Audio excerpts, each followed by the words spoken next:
আমি মাওলার ইবাদত যেমন ফরজ, মা বাবার খেদমত করা, মা বাবার সাথে ভালো ব্যবহার করাও তেমন ফরজ, ঠিক কিনা? এই জন্য আমি এই আয়াতে কারিমা তিলাওয়াত করলাম। এই আয়াতে কারিমা তিলাওয়াত করে মা বাবার খেদমত সম্পর্কে কিছু কথা বলার জন্য আপনাদের সামনে বসেছি। আল্লাহ পাক যদি আমাকে তৌফিক দান করেন তাহলে উক্ত বিষয়ের উপর কিছু কথা বলবো, কিন্তু এর আগে আমাদেরকে একটি বিষয় জানা লাগবে, ঠিক কিনা? বিষয়টি হলো মা বাবার খেদমত করা হলো ফরজ, কিন্তু মা বাবার খেদমত সন্তান তখনই করবে যখন মা বাবা সন্তানের হক ঠিকমতো আদায় করবে, ঠিক কিনা? মা বাবা যদি কোনো সন্তানের হক ঠিকমতো আদায় করে ওই সন্তান ওই মা বাবার হক আদায় করবে, কিন্তু যদি মা বাবা যদি সন্তানের হক ঠিকমতো আদায় করে না ওই সন্তান ওই মা বাবার হক ঠিকমতো আদায় করবে না, ঠিক কিনা? এই জন্য আগে সন্তানের হকগুলা জানা লাগবে কি লাগবে না? সাধারণত আমাদের সব বক্তারা বা সাধারণত ওয়াইজিন একরামরা পিতামাতার হক সম্পর্কে আলোচনা করে থাকেন, কিন্তু এখানে একটি জানার বিষয় হলো পিতামাতার হকের পূর্বে সন্তানের হক রয়েছে পিতামাতার উপর। যদি কোনো পিতামাতা ঠিকমতো ওই সন্তানের হকগুলো আদায় করেন তাহলে অবশ্যই ওই সন্তান তার পিতামাতার হক আদায় করবে, ঠিক কিনা?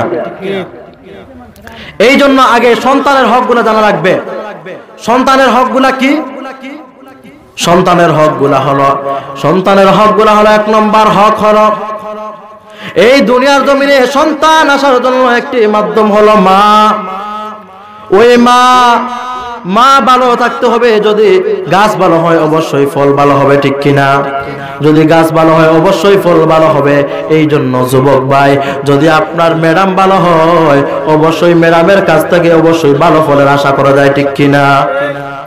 এই জন্য সন্তান ভালো করার জন্য, সন্তানকে সুন্দর মানুষ হিসাবে করার জন্য এক নম্বর শর্ত হলো ভালো মায়ের ব্যবস্থা করতে হবে, মা ভালো হতে হবে। একজন দিনদার মেয়েকে আপনার জীবন সঙ্গী করতে হবে। একজন দিনদার মেয়েকে যদি আপনার জীবন সঙ্গী করো তাহলে ওই মেয়ের ঘর থেকে অবশ্যই আল্লাহওয়ালা জন্ম নেবে, ঠিক কিনা? আগের যুগের দিকে তাকালে দেখা যায় আগের যুগের মহিলাদের ঘর থেকে বড় বড় আল্লাহওয়ালা জন্মগ্রহণ করত। বর্তমান যুগে আমাদের মাতার তাজ আল্লামা আহমদ শফির মার দিকে তাকাও, আল্লামা বাবুনগর হুজুরের মার দিকে তাকাও। বাংলার জমিনে আরো যত উলামা একরাম রয়েছেন সবার মাদের ইতিহাস নিয়ে খুঁজো, ইতিহাস খুঁজে দেখো ওই মাগুলা কখনো পরপুরুষের সামনে বের হয় নাই, সর্বদা পর্দার সাথে থেকেছে। এই জন্য ওদের গর্ভ থেকে বড় বড় আল্লাহওয়ালা বের হয়েছে, ঠিক কিনা? কিন্তু বর্তমান জমানায়, বর্তমান ডিজিটাল যুগে বর্তমান মাদের ঘর থেকে বড় বড় আল্লাহওয়ালা বের হয় না। এর একমাত্র কারণ ওই মা পর্দায় চলে না, বেপর্দায় পরপুরুষের সাথে বাজার করে। ওই মায়ের ঘর থেকে বড় বড় আল্লাহওয়ালার আশা করা যায় না। ওই মায়ের ঘর থেকে বর্তমানে যা বের হয় তা হলো সমাজের এক নম্বর দুশ্চরিত্র বদমাশ, ঠিক কিনা?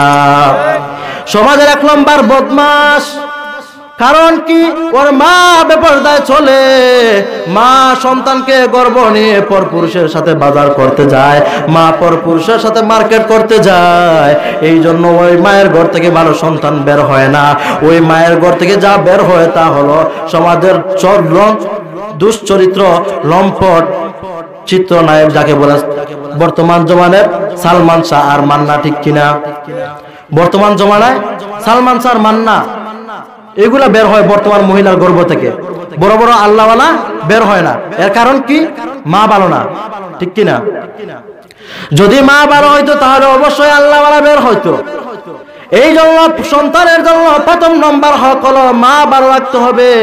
এক নম্বর শর্ত হলো সন্তান যদি ভালো করতে চাও, সন্তান যদি আল্লাহওয়ালা পেতে চাও, এক নম্বর শর্ত হলো মা ভালো থাকতে হবে। একজন দিনদার মহিলাকে আপনার জীবন সঙ্গী করতে হবে। যদি দিনদার মহিলাকে আপনার জীবন সঙ্গী করো তাহলে ওই মহিলার ঘর থেকে অবশ্যই আল্লাহওয়ালা বের হবে। এই জন্য সন্তানের হক আদায় করতে গিয়ে প্রথম নম্বর শর্ত হলো সন্তানের জন্য একটি ভালো মার ব্যবস্থা করতে হবে। 2 নম্বর সন্তান জন্মগ্রহণ করার পর ওই সন্তানের জন্য ওই সন্তানের ডান কানে আযান দিতে হবে, বাম কানে ইকামত দিতে হবে। 2 নম্বর শর্ত হলো সন্তানদের সর্বপ্রথম আল্লাহ তাআলার তাওহীদের বাণী শুনিয়ে দিতে হবে। এটা হলো সন্তানের জন্য 2 নম্বর হক। 3 নম্বর হক হলো ওই সন্তানের জন্য একটি ভালো নাম রাখতে হবে। সপ্তম দিনে সন্তানের জন্য আকিকা করতে হবে। আকিকা করতে হবে, ছেলে সন্তান হলে 2টি দুম্বা অথবা বকরি আকিকা করতে হবে, আর মেয়ে সন্তান হলে একটি বকরি বা দুম্বা আকিকা করতে হবে। এটা সন্তানের জন্য হক। যদি আকিকা করেন তাহলে সন্তান বিভিন্ন ধরনের বলা মুসিবত থেকে বিরত থাকবে। এটা হলো সন্তানের হক। সন্তানের জন্য ভালো নাম রাখতে হবে, ইসলামিক নাম রাখতে হবে। হাদিস শরীফের মধ্যে এসেছে আফজালুল ইসমি আব্দুল্লাহ আব্দুর রহমান, সর্বোত্তম নাম হলো আব্দুল্লাহ এবং আব্দুর রহমান। কিন্তু বর্তমান ডিজিটাল যুগে নাম শুনলে মাথা হ্যাং হয়ে যায়, ঠিক কিনা? বর্তমান ডিজিটাল যুগে নাম, অনেকের নাম সাগর, অনেকের নাম নদী, অনেকের নাম আবার আকাশ, অনেকের নাম আবার বাতাস। আছে না নাই? কথা কয় না, আছে না নাই? অনেকের নাম বৃষ্টি, অনেকের নাম ঝর্ণা। আছে না? আছে। আমি যখন পড়ালেখা করতাম, স্কুলে যখন 4 পড়তাম, তখন আমার একটা ক্লাসমেটের নাম ছিল বৃষ্টি। বাস্তবতা, নাম ছিল বৃষ্টি। অথচ নামের মধ্যে একটি গভীর প্রভাব রয়েছে। বর্তমান যুগে সুন্দর নাম রাখতে চায় না, আল্লাহওয়ালাদের নাম রাখতে চায় না, নবীগণের নাম রাখতে চায় না। কারণ কি? বর্তমান ডিজিটাল যুগ, নামও হতে হবে ডিজিটাল। এই জন্য নাম রাখে আকাশ আর বাতাস। 2 দিন পরে ছেলে আরেকটা মাইয়াকে নিয়ে আকাশে আর বাতাসে ঘুরে। এই জন্য নাম রাখে, নামের অর্থ নেই। অনেকের নাম বৃষ্টি। এক ছাত্র স্কুলে যাওয়ার পর, অনেকদিন পর স্কুলে গেছে, স্কুলে যাওয়ার পর স্যার জিজ্ঞাসা করলো, বাবা এতদিন থেকে স্কুলে আসো নাই কেন?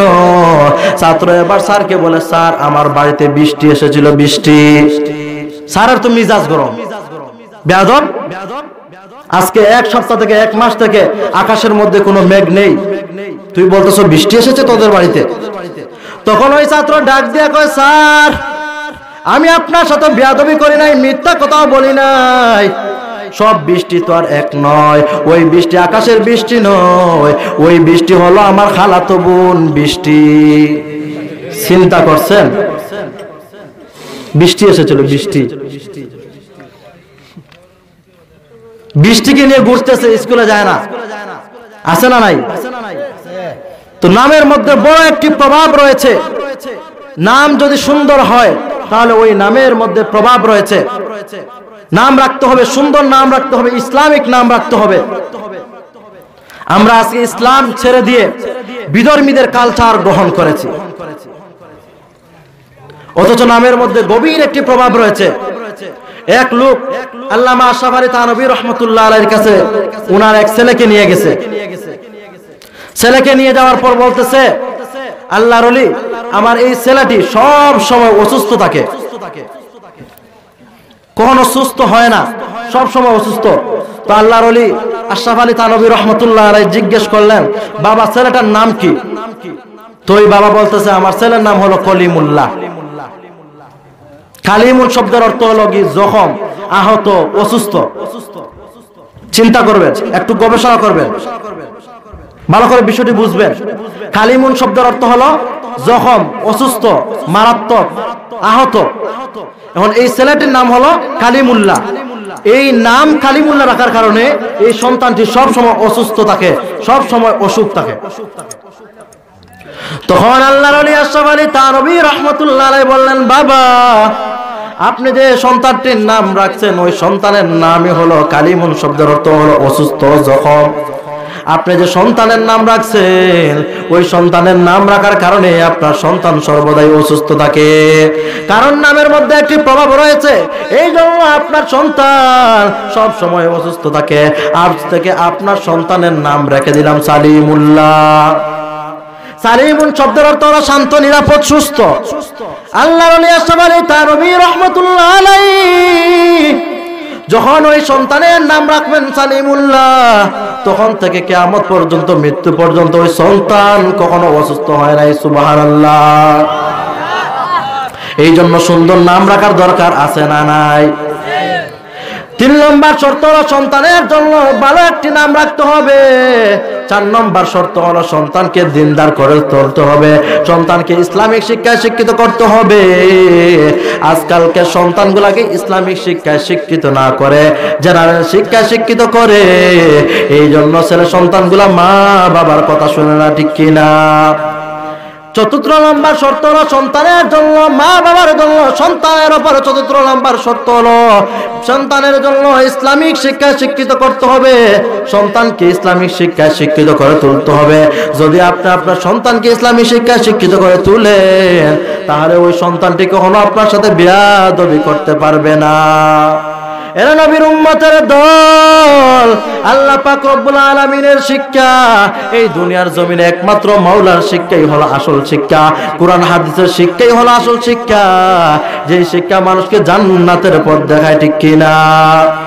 এই জন্য বান্দা ইসলামিক শিক্ষায় শিক্ষিত হতে হবে। অথচ আজকে ইসলামিক শিক্ষা ছেড়ে দিয়ে আমরা সবাই জেনারেল শিক্ষা নিয়ে ব্যস্ত। এই জন্য ছেলে সন্তানগুলা মা বাবার কথা শুনে না, মা বাবার কেউ মানে না। আজকে আমরা ইসলামিক শিক্ষা ছেড়ে দিয়ে জেনারেল শিক্ষার পিছনে দৌড়াইতেছি। জেনারেল শিক্ষার পিছনে দৌড়ানোর কারণে আজকে আমরা ছেলে মেয়েগুলা আমাদের কথা শুনে না, আমাদের কথা মানে না। পরে ছেলে মেয়েদের কথা শুনে না, তখন ওই বাবা হুজুরের কাছে এসে বলে, হুজুর আমার ছেলে, ওই মৌলানা মুফতি সাহেব জানে মা বাবার সাথে বেয়াদবি মারাত্মক গুনাহ, কবিরা গুনাহ। এই জন্য মৌলানা মুফতি সাহেব কখনো মা বাবার সাথে বেয়াদবি করে নাই। যেই ধরনের লোকেরা বেয়াদবি করে সবগুলা কলেজ ভার্সিটিতে পড়নেওয়ালা, ঠিক কিনা? এরা নবীর উম্মতের দল। এই জন্য মা বাবার সাথে বেয়াদবি করা যাবে না, মা বাবার সাথে ভালো ব্যবহার করতে হবে, মা বাবার সাথে ইহসান করতে হবে। ওয়ালা তাকুল লাহুমা উফিন ওয়ালা তানহারহুমা, মা বাবাকে ধমক দেওয়া যাবে না, মা বাবাকে ধমক দেওয়া যাবে না। মা বাবা, অনেক বাবারা বৃদ্ধ হওয়ার পর অনেকের জানে অনেক কিছু চায়, বৃদ্ধ হওয়ার পর মানুষের মন মেজাজ পাল্টে যায়, অনেক কিছু চায়, অনেক কিছু করতে চায়, তখন অনেক সন্তান মা বাবাকে ধমক দেয়, আছে না নাই? আল্লাহ পাক রব্বুল আলামিন বললেন, ওয়ালা তানহারহুমা, মা বাবাকে ধমক দেওয়া যাবে না, মা বাবাকে উফ শব্দ বলা যাবে না, এবং তাদেরকে ধমক দেওয়া যাবে না। ওয়াকুল লাহুমা কাওলান কারীমা, বরং মা বাবার সাথে ভালো ব্যবহার করতে হবে, সুন্দর ব্যবহার করতে হবে, মা বাবার সাথে সুন্দর ব্যবহার করতে হবে। এরা নবীর উম্মতের দল। যদি মা বাবার সাথে সুন্দর ব্যবহার করো, আল্লাহ পাক রব্বুল আলামিন বলেন, যেই বান্দাগুলা মা বাবার সাথে সুন্দর ব্যবহার করবে, ওই বান্দাগুলার উপর আমি মওলা সন্তুষ্ট হয়ে যাব।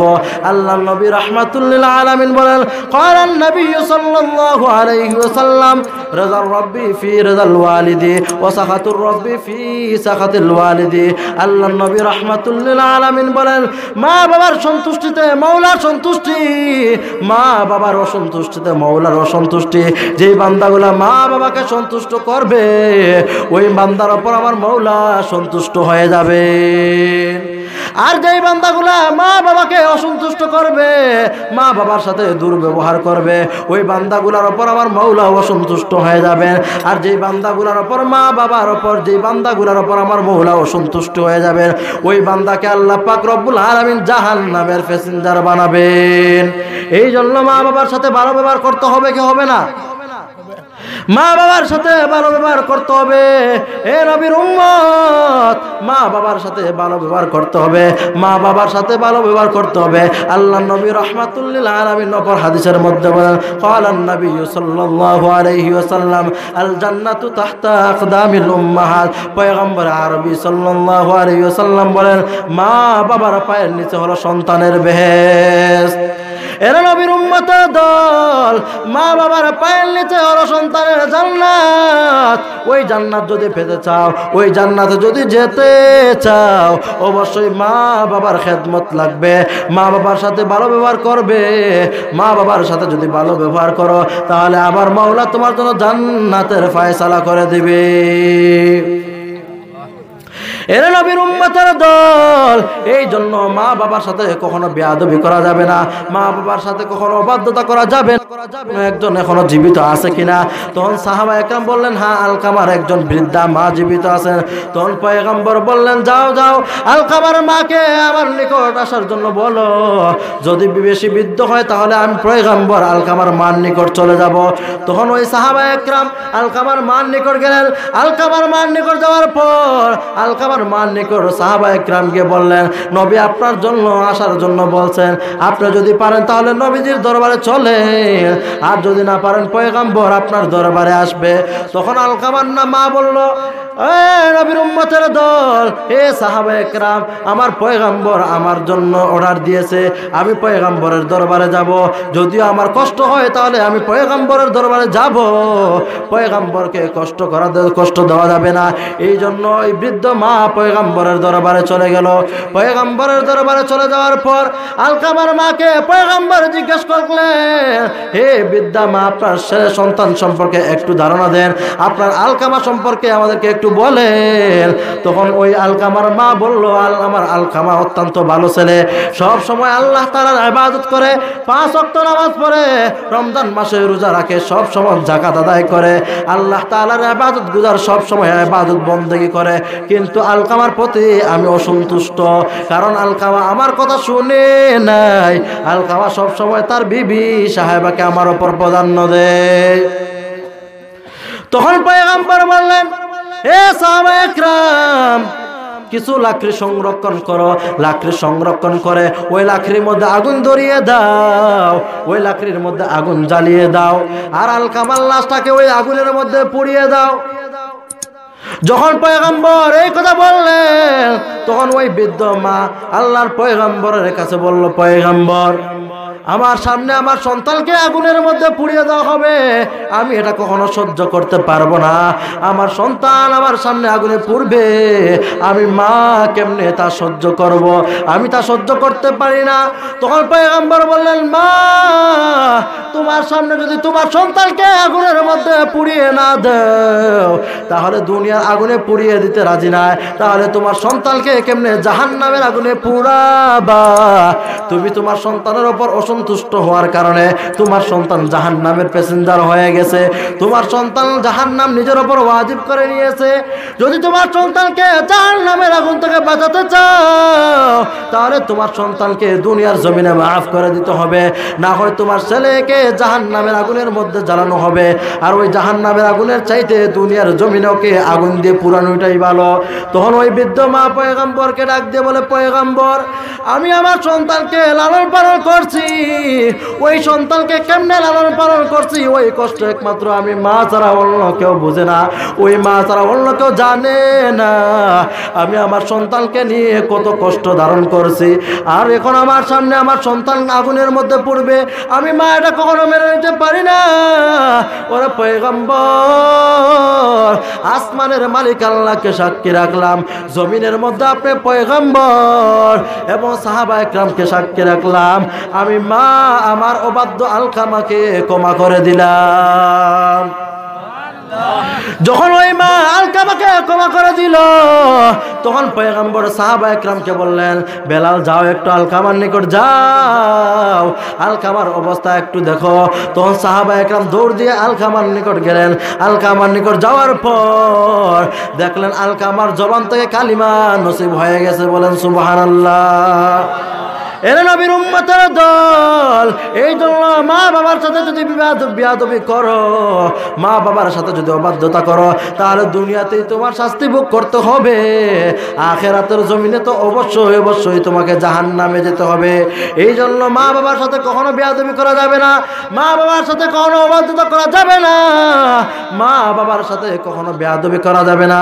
আল্লাহর নবী রাহমাতুল লিল আলামিন বলেন, আন আবি উমামা রাদিয়াল্লাহু তাআলা قال أن رجلا من حق الوالد على الوالد من حق الوالدين على ولده, পিতা মাতার উপর সন্তানের হক কি?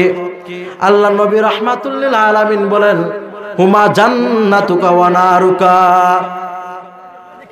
সন্তানের উপর পিতা মাতার হক হলো ওই সন্তানের জন্য পিতামাতা জান্নাত এবং জাহান্নাম। যদি সন্তান মা বাবার খেদমত ঠিক মতো করে, মা বাবার কথা ঠিক মতো শুনে, তাহলে ওই সন্তান জান্নাতের মধ্যে যাবে। আর যদি সন্তান মা বাবার অবাধ্যতা করে, মা বাবার সাথে বেয়াদবি করে, তাহলে ওই সন্তান জাহান্নামের মধ্যে যাবে। এরা নবীর উম্মতের দল। এই জন্য যদি জাহান্নাম থেকে বাঁচতে চাও, জাহান্নামের আগুন থেকে যদি রেহাই পেতে চাও, তাহলে মা বাবার সাথে ভালো ব্যবহার করতে হবে, মা বাবার সাথে সৎ ব্যবহার করতে হবে। ওই মা বাবা তোমার জন্য জান্নাত এবং জাহান্নাম। আল্লাহ নবী রাহমাতুল লিল আলামিন অপর হাদিসের মধ্যে বলেন, যদি কোনো বান্দা মা বাবার দিকে নেক নজরে একবার তাকায়, আল্লাহ পাক রব্বুল আলামিন ওই বান্দার জন্য একটি মকবুল হজের সওয়াব দান করেন। বলেন সুবহানাল্লাহ। এর নবীর উম্মতের দল। অথচ আমরা অনেক টাকা খরচ করে বাইতুল্লাহ যাই, বাইতুল্লাহ জিয়ারত করি, এরপর আমাদের হজ কবুল হয় কিনা তা সন্দেহ। অনেকের হজ কবুল হয় না, কারণ সুদের টাকায় হজ করে, ঘুষের টাকায় হজ করে, অন্যের মাল আত্মসাৎ করে হজ করে। যারা ওই ধরনের হারাম টাকা দিয়ে হজ করে, ওদের হজ কখনো কবুল হয় না। আল্লাহর নবী বলেন, যেই বান্দাগুলা মা বাবার দিকে নেক নজরে একবার তাকাবে, ওই বান্দার জন্য আল্লাহ পাক রব্বুল আলামিন একটি মকবুল হজের সওয়াব দিয়ে দিবেন। সাহাবা একরাম জিজ্ঞাসা করলেন, পয়গম্বর, যদি কোনো সন্তান তার মা বাবার দিকে দৈনিক 100 বার তাকায়, তাহলে এর সওয়াব কি? আল্লাহ নবী রাহমাতুল লিল আলামিন বলেন, যদি বান্দা 100 বার মা বাবার দিকে নেক নজরে তাকায়, আল্লাহ পাক রব্বুল আলামিন ওই বান্দার জন্য 100টা মকবুল হজের সওয়াব দান করবেন। এই জন্য মা বাবার সাথে ভালো ব্যবহার করতে হবে, কি হবে না? মা বাবার সাথে ভালো ব্যবহার করতে হবে। মা বাবার সাথে কখনো বেয়াদবি করা যাবে না, মা বাবার সাথে কখনো বেয়াদবি করা যাবে না। আল্লাহ নবী রাহমাতুল লিল আলামিন বলেন, আল্লাহ নবী রাহমাতুল লিল আলামিন বলেন, এক সাহাবী এসে আল্লাহর পয়গম্বরকে জিজ্ঞাসা করলেন, পয়গম্বর, আমার কাছ থেকে সবচাইতে ভালো ব্যবহার পাওয়ার হকদার কে? আল্লাহর নবী রাহমাতুল লিল আলামিন বললেন, উম্মুকা, তোমার মা। তখন ওই সাহাবী বললেন, সুম্মা মান, তারপর কে? আল্লাহর নবী বললেন, উম্মুকা, তোমার মাতা। ওই সাহাবী আবার বললেন, তারপর কে? ওই আল্লাহর নবী বললেন, উম্মুকা, তোমার মাতা। ওই সাহাবী আবার বললেন, তারপর কে? ওই আল্লাহর নবী বললেন, উম্মুকা, তোমার মাতা। চতুর্থবার ওই সাহাবী জিজ্ঞাসা করলেন, তারপর কে? আল্লাহর নবী রাহমাতুল লিল আলামিন বলেন, সুম্মা আবুকা, তারপর হলো তোমার পিতা। আল্লাহর নবী 3 বার মায়ের কথা বললেন, চতুর্থবার বাবার কথা বললেন। এর একটি রহস্য রয়েছে। মুফাসসিরিন একরাম হাদিসের ব্যাখ্যায় লেখেন, সাধারণত মা একটি সন্তানকে লালন পালন করতে হলে, একটি সন্তানকে জন্ম ধারণ করতে হলে 3টি কষ্ট, মারাত্মক ধরনের কষ্ট সহ্য করে থাকেন। 1 নম্বর শর্ত হলো, একটা সন্তানকে ওই মা গর্ভধারণ করেন। একটা সন্তানকে যখন গর্ভধারণ করেন, ওই মা একটা সন্তানকে গর্ভধারণ করতে গিয়ে কত কষ্ট করতে হয় তা বলা বাহুল্য। একটা মা যখন একটা সন্তানকে 10 মাস 10 দিন পেটের মধ্যে রাখে, ওই মা কত কষ্ট সহ্য করতে হয়। অনেক সময় ওই সন্তান যখন আস্তে আস্তে বড় হইতে থাকে, অনেক সময় মা খানার প্লেট নিয়ে খানার মধ্যে বসছে, ওই সন্তান পেটের মধ্যে লাথি দিয়ে দিয়েছে, তখন ওই সন্তান মায়ের হাত থেকে হাতের প্লেট চলে গিয়েছে। মার এত কষ্ট সহ্য করতে হয়। একটা সন্তানকে গর্ভধারণ করতে হলে, একটা সন্তানকে লালন পালন করতে হলে এমন মা কত কষ্ট সহ্য করতে হয়। 2 নম্বর কষ্ট হলো, একটা সন্তানকে প্রসব করার সময় ওই মা কত কষ্ট করতে হয়। ওই মা ওই সময় আল্লাহর নিকট ভিক্ষা চায়, ওরে মালিক, আমার সন্তান প্রসব হওয়ার যে কষ্ট, ওই কষ্ট এমন কষ্ট, ওই কষ্ট আমি সহ্য করতে পারবো না। এই মুহূর্তে যদি আমার মৃত্যু হয়ে যায়, এরপরও আমি মনে করি আমার ভালো, এরপরও ওই সন্তান প্রসবে কষ্ট আমি মা সহ্য করতে পারি না। এরা নবীর উম্মতের দল। 3 নম্বর কষ্ট, একটা সন্তানকে লালন পালন করতে হলে, মা ছোট থেকে একটা সন্তানকে বড় করে লালন পালন করতে হলে অনেক কষ্ট ধারণ করতে হয়। অনেক সন্তান মা বাবাকে ছোট বয়সে অনেক কষ্ট দেয়। বাচ্চাকে নিয়ে যখন মা গভীর রাতে এই শীতের মৌসুমে যখন মা বাচ্চাকে নিয়ে ঘুমের মধ্যে যায়, গভীর রাতে যখন সন্তান প্রস্রাব করে দেয়, মা তখন সন্তানকে ডান পাশ থেকে বাম পাশে নিয়ে যায়। যখন মা সন্তানকে বাম পাশে নিয়ে যায়, বাম পাশে সন্তান প্রস্রাব করে দেয়, তখন ওই মা সন্তানকে বাম পাশ থেকে আবার বুকের মধ্যে নিয়ে আসে। এইভাবে মা সারা রাত্র সজাগ থেকে আপন সন্তানকে আরামের বিছানায় বিছিয়ে রাখে। ওই সন্তানকে কত কষ্ট করে, কিন্তু বড় হওয়ার পর অত্যন্ত দুঃখের বিষয় ওই সন্তান ওই মা বাবার সাথে বেয়াদবি করে। এরা নবীর উম্মতের দল, এই জন্য মা বাবার সাথে কখনো বেয়াদবি করা যাবে না। আল্লাহ পাক রব্বুল আলামিন বলেন, আমি মৌলার ইবাদতের পর দ্বিতীয় নম্বর শর্ত হলো মা বাবার খেদমত করতে হবে। আল্লাহ পাক রব্বুল আলামিন বলেন, ওয়াবুদুল্লাহ ওয়ালা তুশরিকু বিহি শাইআ ওয়া বিল ওয়ালিদাইনি ইহসানা। এর নবীর উম্মতের দল, আল্লাহ পাক রব্বুল আলামিন কোরআনের বিভিন্ন জায়গায় নিজের ইবাদতের কথা বলে, মা বাবার ইবাদত, মা বাবার খেদমতের কথা বলেছেন। এই জন্য মা বাবার খেদমত করা হলো ফরজ। আল্লাহ পাক রব্বুল আলামিন বলেন, ওয়া বিল ওয়ালিদাইনি ইহসানা, তোমরা মা বাবার সাথে ভালো ব্যবহার করো। আল্লাহ পাক রব্বুল আলামিন অপর আয়াতে বলেন, ووصينا الإنسان بوالديه حملته أمه وهنا على وهن وفصاله في عامين। আল্লাহ পাক রব্বুল আলামিন বলেন, আমি তোমাদের কাছে ওসিয়ত নিলাম, আমি তোমাদের কাছে ওসিয়ত নিলাম, ওসিয়ত করলাম, তোমরা মা বাবার সাথে ভালো ব্যবহার করবা, মা বাবার সাথে কখনো খারাপ ব্যবহার করবা না।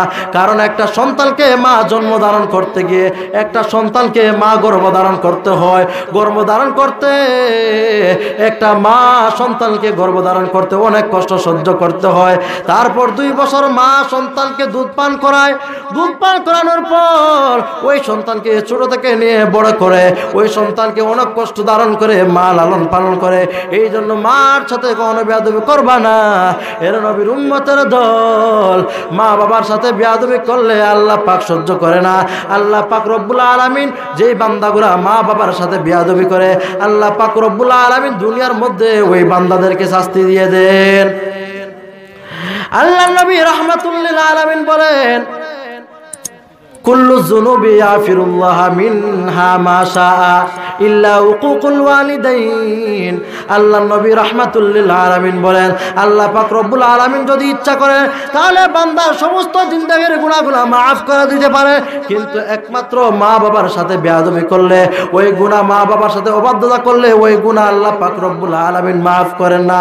ফা ইন্নাহু ইউআজ্জিলু লিসাহিবিহি ফিল হায়াত ক্বাবলাল মামাত। আল্লাহ নবী বলেন, মা বাবার সাথে যেই বান্দাগুলো অবাধ্যতা করে, মা বাবার সাথে যেই বান্দাগুলো বেয়াদবি করে, ওই বান্দাগুলোকে আল্লাহ পাক রব্বুল আলামিন দুনিয়ার মধ্যে শাস্তি দিয়ে দেন। এরা নবীর উম্মতের দল, এই জন্য মা বাবার খেদমত করতে হবে, মা বাবার ইবাদত করতে হবে, মা বাবার খেদমত করতে হবে, মা বাবার সাথে ভালো ব্যবহার করতে হবে। মা বাবার সাথে কখনো খারাপ ব্যবহার করা যাবে না। মা বাবার সাথে সব সময় ভালো ব্যবহার করতে হবে, মা বাবার সাথে কখনো খারাপ ব্যবহার করা যাবে না। যদি আমরা মা বাবার সাথে ভালো ব্যবহার করে আমরা যদি এই দুনিয়ার জমিন থেকে চলে যাই, মা বাবা আমাদের জন্য দোয়া করবে। আল্লাহ পাক রব্বুল আলামিন আমাদের জন্য আখিরাতের জমিনটাকে সুন্দর করে পার করে নিয়ে আমাদের জন্য জান্নাতের ফয়সালা করে দিবেন। এই জন্য মা বাবার সাথে কখনো বেয়াদবি করা যাবে না। মা বাবার সাথে বেয়াদবি করার করুণ ফল হলো, আর যারা মা বাবার সাথে বেয়াদবি করে নাই তারা দুনিয়ার জমিনে শান্তিতে রয়েছে, শান্তিতে বসবাস করতেছে দুনিয়ার জমিনে শান্তিতে। বুখারী শরীফের একটি হাদিস, এক সন্তান এক যুবকের নাম ছিল জুরাইজ। সে নামাজরত অবস্থায় ছিল, তার মা পাশে নামাজ পড়তেছে, তার মা পাশে বসে রয়েছে। জুরাইজ নামাজ পড়তেছে, তখন মা বাবার খেদমতের প্রয়োজন ছিল, মার খেদমতের প্রয়োজন ছিল। মা সন্তানকে ডাক দিয়া কয়, জুরাইজ তুমি আমার দিকে তাকাও, আমার একটু খেদমতের প্রয়োজন। তখন ওই জুরাইজ নামাজের মধ্যে ছিল, আল্লাহর ইবাদতের মধ্যে ছিল, নফল নামাজের মধ্যে ছিল। ওই জুরাইজ মার কথা শুনে নাই, তখন মা মনের মধ্যে কষ্ট নিল। মা মনের মধ্যে কষ্ট নেওয়ার পর ওই মা জবান থেকে বের হয়ে গেল, আল্লাহ আমার সন্তান জুরাইজ আমার কথা শুনে নাই, আপনি ওই সন্তানকে বেশ্যা মহিলার মুখ না দেখে মৃত্যুবরণ করবেন না। কিছুদিন পর ওই জুরাইজের আস্তানার পাশে একটা বেশ্যা মহিলা সন্তান প্রসব ধারণ করলো। প্রসব ধারণ করার পর এলাকার লোকেরা হইচই শুরু করে দিল, এই সন্তান কোথায় থেকে আসলো। ওই মেয়েকে জিজ্ঞাসা করা হলো, বেশ্যা মহিলাকে, ওই সন্তান কার? তখন ওই বেশ্যা মহিলা জুরাইজের দিকে ইঙ্গিত করে বলল, ওই সন্তানটা হলো জুরাইজের, ওই সন্তানটা হলো জুরাইজের। অথচ জুরাইজের এই সন্তান নয়। তখন জুরাইজকে ডাকা হলো, আপনার সন্তান নাকি এটা? তখন জুরাইজ বলল, না এটা আমার সন্তান নয়। তাহলে কেন এই সন্তানের নিসবত আপনার দিকে করা হচ্ছে? তখন বিচারের দরবার কায়েম হলো। বিচারের দরবার কায়েম করার পর ওই সন্তানের বাবা সাব্যস্ত করার জন্য বিচার মণ্ডলী বসলো। বিচারক মণ্ডলী বসার পর ওই মেয়েকে জিজ্ঞাসা করা হলো, ওই সন্তানটি কার? ওই মেয়ে বলল, ওই সন্তানটি জুরাইজের, কিন্তু সন্তানটি জুরাইজের নয়। তখন জুরাইজ বলল, ওই সন্তানকে জিজ্ঞাসা করো ওই সন্তানের পিতাকে। তখন ওই সন্তান নাবালক শিশুকে জিজ্ঞাসা করা হলো, তোমার বাবাকে? তখন ওই সন্তান আল্লাহর উসিলায় জবান খুলে গেল। তখন ওই সন্তান বলল, আমার বাবা হলো একটি গরু রাখাল। কিন্তু ওই সন্তানের দিকে নিসবত করা হয়েছে এই জন্য যে এই যে মার দোয়া, মা বদদুয়া দিয়েছিল যে আমার সন্তানকে বেশ্যা মহিলার মুখ না দেখিয়ে মৃত্যুবরণ করেন না। এই জন্য এই দোয়া আল্লাহ পাক রব্বুল আলামিন কবুল করে নিয়েছেন। এই জন্য এই দোয়া কবুল করার কারণে শেষ পর্যন্ত বেশ্যা মহিলার অপবাদে অপবাদিত হইল এই জুরাইজ। মা বাবার খেদমত করতে হবে, মা বাবার সাথে কখনো বেয়াদবি করা যাবে না, মা বাবার সাথে কখনো বেয়াদবি করা যাবে না, মা বাবার সাথে সব সময় ভালো আচরণ করতে হবে। সংক্ষিপ্ত আকারে একটি ঘটনা বলে আমার বয়ান শেষ করে দেব। এক যুবক, এক কৃষক লোক বিবাহ করলো একটি সুন্দরী মহিলাকে। সুন্দরী মহিলা বিবাহ করার পর ওই কৃষক ওই মহিলার জন্য, তার বউয়ের জন্য পাগল পাড়া। সব সময় বউয়ের কথা সব সময় চলে। কিন্তু ওই যুবকের একটি মা ছিল বৃদ্ধ মা, বৃদ্ধ মার কথা শুনে নাই। আর ওই সুন্দরী মহিলা ছিল একটু ঝগড়াটে। সে সব সময় তার শাশুড়ির সাথে ঝগড়াই লেগে থাকতো। সব সময় শাশুড়ির সাথে ঝগড়া করত, শাশুড়ির সাথে ঝগড়া করত। যখন ওই যুবক বাহির থেকে কাজ শেষ করে আসতো, তখন শাশুড়ির বিরুদ্ধে নালিশ লাগাইতো জামাইয়ের কাছে। জামাইয়ের কাছে নালিশ লাগানোর পর ওই জামাই ওই মাকে অনেক বকাঝকা করত, মাকে অনেক গালিগালাজ করত। আপনি কেন আমার বউকে, আমার বউয়ের সাথে লাগবাজ করেন? এইভাবে চলতে থাকে শ্বশুরের এবং বউয়ের ঝগড়া। কয়েকদিন পর ওই মহিলা ঝগড়া করে, শাশুড়ির সাথে ঝগড়া করে বাপের বাড়িতে চলে যায়। বাপের বাড়িতে চলে যাওয়ার পর ওই যুবক ওই বউকে আনার জন্য শ্বশুর বাড়িতে চলে যায়। শ্বশুর বাড়িতে চলে যাওয়ার পর ওই মহিলা বলে, না আমি তোমার বাড়িতে যাব না, তোমার মা সব সময় আমার সাথে ঝগড়া করে, তোমার মা সব সময় আমার সাথে ঝগড়া লেগে থাকে, আমি তোমার বাড়িতে যাব না যতক্ষণ না পর্যন্ত তোমার মাকে দুনিয়ার জমিন থেকে বিদায় করবা। এই সন্তানকে ওই সন্তানের বউ এই শর্ত জড়িয়ে দিল, তোমার মাকে যতদিন পর্যন্ত দুনিয়ার জমিন থেকে না শেষ করবা ততদিন পর্যন্ত আমি তোমার বাড়িতে যাব না। তখন ওই লোকটি বউয়ের পাগল ছিল, বউয়ের প্রেমিক ছিল। এখন চিন্তা করে, আমি কৃষক মানুষ, এত সুন্দরী একটা বউ আমার, এখন যদি আমি আমার বউকে তাড়িয়ে দেই, আমি আমার মাকে যদি বিদায় না করি, তাহলে আমার বউ আমার কাছ থেকে চলে যাবে। না, এটা হতে পারে না। তাহলে অবশ্যই অবশ্যই আমার মাকে যে কোনোভাবে বিদায় করতে হবে। এবার চিন্তা ধারণা করলো কেমনে বিদায় করা যায়। ওই যুবক ছিল কৃষক, সে ক্ষেত খামারে কাজ করত, লাকড়ির ব্যবসা করত, লাকড়ি সংগ্রহ করে লাকড়ি বিক্রি করত। তখন একদিন মাকে বলে, মা আমি ওই খাটে গিয়ে লাকড়ি সংগ্রহ করে বাজারের মধ্যে বিক্রি করি।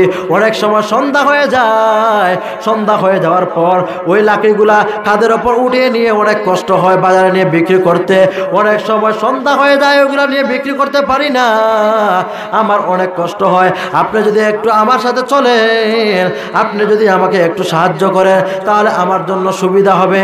তখন ওই মা বলল, বাবা আর তুমি আমার সন্তান, তোমাকে লালন পালন করতে গিয়ে আমি মা অনেক কষ্ট ধারণ করছি, সুতরাং কোনো অসুবিধা নেই, সুতরাং কোনো অসুবিধা নেই, আমি মা সামান্য কষ্ট সহ্য করতে রাজি আছি।